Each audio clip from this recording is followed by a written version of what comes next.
In my first months of building a team, I recruited 5 people.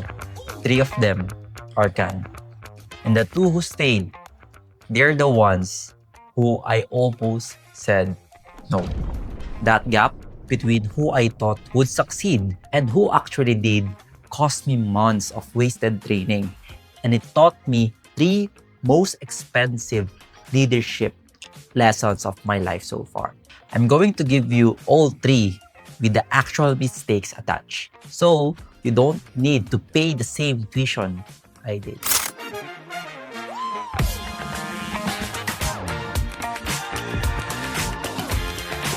Quick context, if you're new here, I'm Josh, a wealth architect. I lead Team Aquila and I'm on a 12-month journey to being a branch manager of 100 wealth architects who consistently serve Filipino families. When I started, I thought the hard part would be recruiting, finding people, convincing them.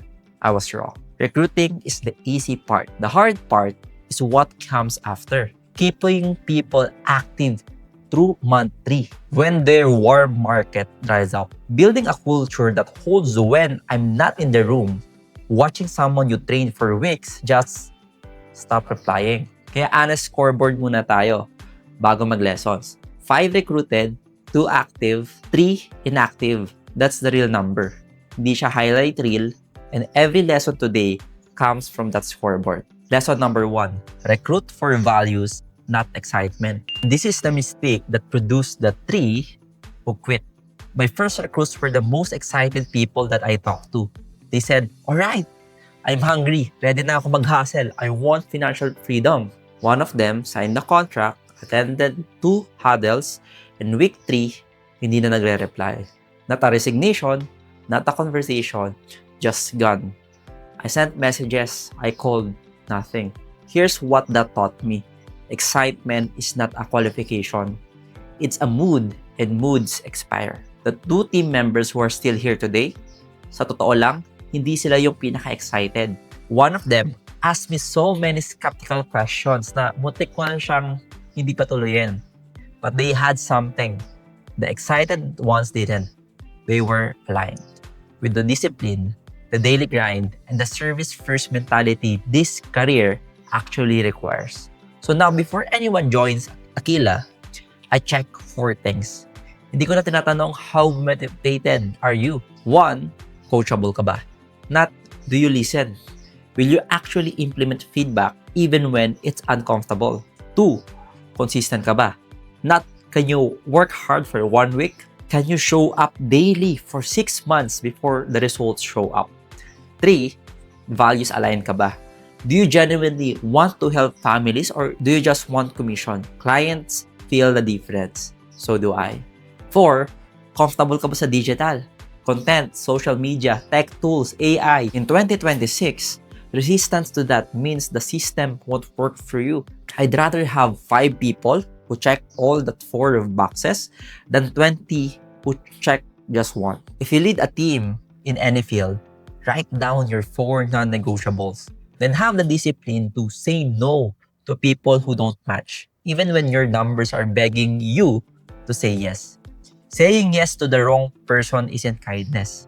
It's setting them up to fail on your watch. Lesson number 2, systems beat motivation. Lesson 2 almost broke me because it attacked the thing I thought leadership was. Early on, I thought my job was to be the energy.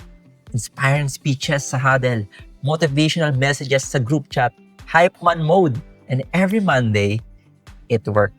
Until Wednesday. After my Inspire on Monday, by midweek, the same team member is scrolling instead of prospecting. That's when it clicked. Motivation is an emotion. Emotions fluctuate. You cannot motivate someone into consistency, but you can systematize it.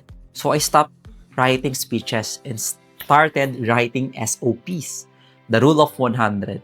The weekly activity system I broke down in one career video came out of this exact failure. Instead of work harder, my team gets a number. 100 points a week. Reach out to a prospect, that's 1 point. Discovery conversation, 5 points. Book consultation, 10 points. Full consultation, 20. And a closed case, 50. Track daily, report weekly. Then, I built a document for every stage of the client journey. First contact script, discovery framework, consultation prep checklist, follow-up sequence, walang guesswork. Why does this matter so much? Because when a new team member feels lost, and everyone feels lost in months 2, they don't need a pep talk. They need to open a document that tells them exactly what to do next. When people don't know what to do, they freeze. When they freeze, they feel like failures. And when they feel like failures, they quit. The system interrupts the chain at step 1. Build the system, not the speech. Lesson number 3, your team mirrors your discipline. Lesson 3 is the one I'm still paying for. Yes, present tense. Your team doesn't do what you say. They do what you do. It's a stretch for me as well. I need to be honest. Where I was so focused on my own production, on my own cases, on my own MDRT, I wasn't visibly doing the things I was asking my team to do. I told them to prospect daily. I hadn't prospected in 2 weeks. I told them to post content. My own pages were quiet. And the team activity dropped. Hindi dahil tamad sila. Because I was broadcasting a signal that the standard is optional. The moment I caught it, the moment I realized their energy was a mirror of mine, I changed one thing. I made my own rule of 100 score, public to the team. Every week, they see my activity, my prospecting, my content, my uncomfortable work done alongside with them, hindi above them. The principle I now live by: never ask your team to do something you are not currently doing yourself. Not wouldn't do, are not currently doing. And here's the brutal part. This lesson never finishes. Every single day, your team is checking whether the leader believes in the system or just talks about it. Let me tell you why I keep going, kasi valid na tanong yan after everything I just admitted. It would be easier to stay solo, serve my own clients, hit my own numbers, zero team drama. But solo only scales to 1. The goal is 100 wealth architects on this team, each one serving their own community with the same standard, the same systems. 100 architects, each prospecting dozens of families every year. That's thousands of Filipino families gaining real protection every year from one team. That's worth the tuition I've been paying. And I believe leadership is stewardship. Every person who joins Aquila, matuto man sila dito for a career or for a season, I want them to leave better than they arrived. Better at discipline, better at communication, better at thinking and systems. Kahit umalis sila, someday, if they carry those skills forward, ginawa ko na yung trabaho ko. I'm not a great leader yet, but I'm showing up every day to become him. If you're building something, a team, a business, a career, drop a comment. What's the hardest leadership lesson you've paid for? I read every single one of them. And if you watch this and thought, that's the kind of team I want to learn in, with SOPs, the honest scoreboard, the 4-question filter, DM me the word Aquila on Instagram or Facebook, or just leave a comment below. Hindi pitch yun, It's a conversation about whether this is the path that fits you. And I say no to more people than I say yes.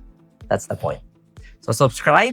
Next Saturday, I'm back on full engineer mode. BTID versus VOL. I modeled 20 years of data and I'm showing you who actually wins, including the scenarios where the answer embarrassed my own industry. Your family's future engineer. See you next Saturday.